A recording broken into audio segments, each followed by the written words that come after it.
Sebuah alur cerita dari film yang sangat dramatis yaitu berjudul 2037, kisah tentang seorang gadis bernama Yun Yang yang masih berusia 19 tahun yang diperkosa namun justru diperlakukan tidak adil oleh hukum. Langsung saja tanpa berlama-lama, posisikan yang enak, ambil cemilan, dan selamat menonton.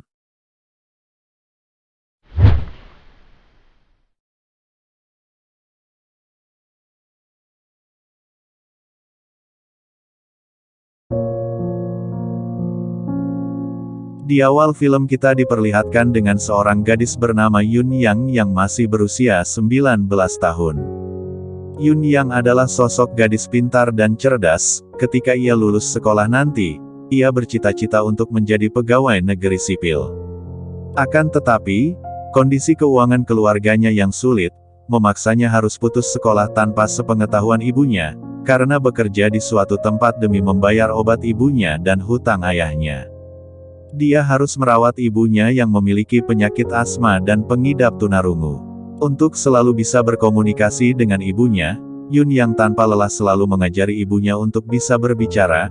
Ibunya Yun Yang bekerja sebagai tukang jahit di desanya. Suatu hari ibunya Yun Yang terlibat cekcok dengan pemilik tempat jahit itu, karena melecehkan anaknya dengan mengatakan, untuk menikahi anaknya, sedangkan usianya terlampau jauh. Malam itu ketika Yun Yang dalam perjalanan pulang ke rumah, peristiwa yang tidak terduga pun menimpanya. Dia diikuti oleh seorang pria yang tiba-tiba menyerangnya dari belakang, hingga beberapa waktu kemudian, dengan tatapan kosong, baju, dan celana yang tersibak, Yun Yang kehilangan keperawanannya malam itu. Oleh pria yang tak lain adalah bos tempat ibunya bekerja, pria itu mengancam Yun Yang, apabila coba melaporkan kejadian itu dengan ibunya yang khawatir, mencari Yun Yang malam itu, sambil berderai air mata dan memanggil nama anaknya. Yun Yong yang mendengar teriakan ibunya dari samping jalan, hanya bisa terdiam dan membisu. Ketika pria itu beranjak menjauh, Yun Yang dengan sigap mengambil sebongkah batu dan memukulnya ke kepala pria itu berkali-kali, hingga akhirnya mati. Akhirnya Yun Yang ditangkap oleh kepolisian karena kasus pembunuhan. Dia tidak bisa berbuat apa-apa, sekalipun apa yang telah dilakukannya karena membela diri, namun di mata hukum tetap dikatakan pembunuhan.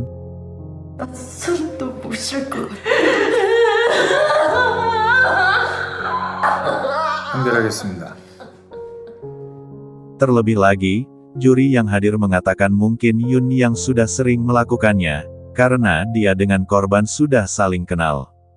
Yun Yang mendengar perkataan para juri hanya bisa diam dan menangis.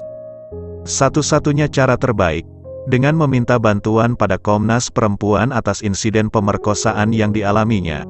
Akan tetapi, Yun Yang menolak dengan alasan tidak suka menjadi pusat perhatian. Pada akhirnya hakim menjatuhkan vonis hukuman 5 tahun penjara.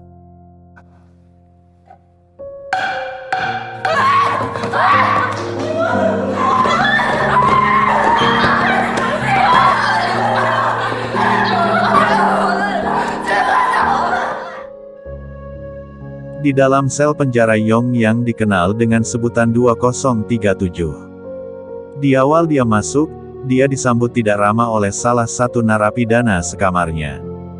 Dia dipukul entah tahu apa penyebabnya, secara mental dan psikologi, Yun Yang sangat tertekan di dalam sana.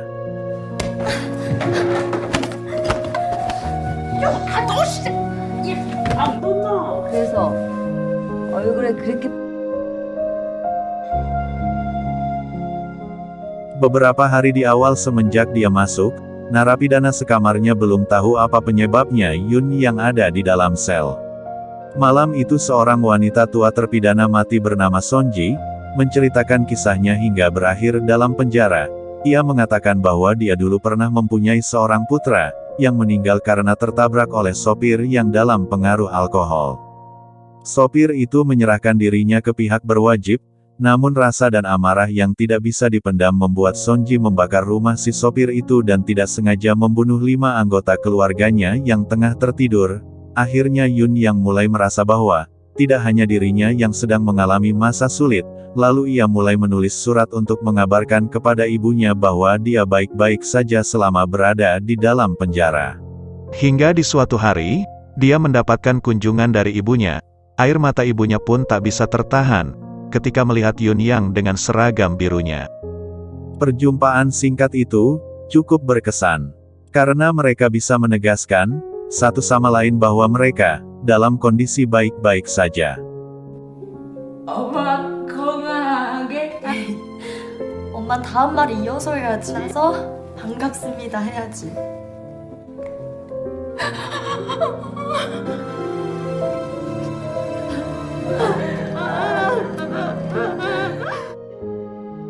Akan tetapi, keesokan harinya, Yun Yang mengalami demam yang hebat, sehingga dia dilarikan ke rumah sakit yang ada di sana. Lalu kabar yang mengejutkan itu terdengar di telinganya, bahwa ia kini dalam kondisi hamil.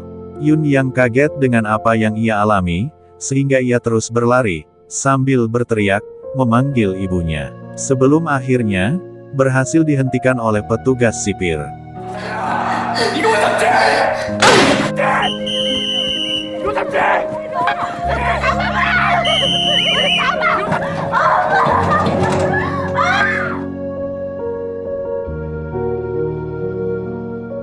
Lalu kini, ia diisolasi sementara waktu, di salah satu ruangan.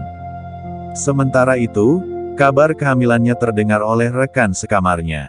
Akhirnya, Sonji terpidana mati rekan satu selnya menghampirinya. Sonji bersimpati dengan keadaan yang dialaminya, menasehatinya, agar tidak tertekan dalam kepedihan dan depresi yang dia alami. Dalam kondisi tangan terikat, Yun Yang mengatakan, kalau ia ingin terus hidup, lalu, sambil terlatih-tatih, Sonji membawanya masuk kembali ke dalam sel. Seiring berjalannya waktu, mereka saling menyayangi dan menjadi sahabat satu sama lain, namun tiba-tiba, rekan narapidana junior berusaha untuk menyerangnya lagi.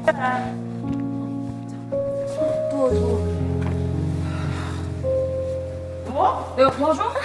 이러면 왜? 그러니까 왜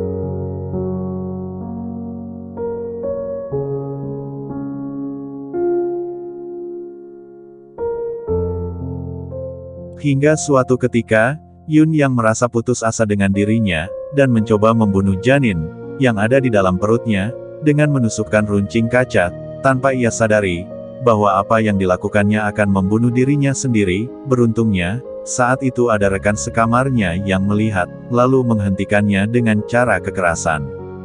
Beberapa hari kemudian, ibu Yun Yang datang kembali. Petugas sipir yang mengetahui kondisinya menolak permintaan ibunya, dengan mengatakan bahwa Yun Yang saat ini sedang tidak dapat menerima tamu.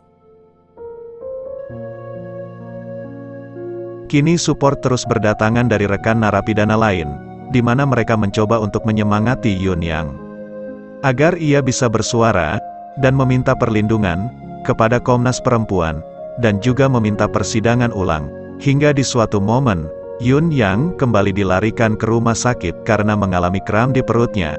Setelah melakukan pemeriksaan, diketahui bahwa usia kehamilannya ternyata sudah 6 bulan. Namun bayi di dalam perutnya sangatlah kecil. Itu disebabkan oleh ibunya yang menolak kehadiran bayinya. Karena itulah, bayinya bersembunyi di dalam rahim. Beberapa hari kemudian, dilakukan persidangan ulang. Pada saat sidang, Yun Yang dipersilahkan untuk memberikan pernyataan. Dia mengakui bahwa telah membunuh seseorang, namun dia juga mengalami tindakan pelecehan seksual. Terlepas mereka percaya atau tidak apa yang telah dikatakannya, ia siap mematuhi aturan, di penjara 5 atau 10 tahun lagi pun dia terima, asalkan suatu hari nanti dia bisa kembali bertemu ibunya. Hingga putusan sidang pun dibacakan oleh hakim. Hakim memutuskan vonis bahwa Yun Yang hanya dijatuhi hukuman 1 tahun penjara. 피고 최후 진술 성폭행당한 것도 맞아요.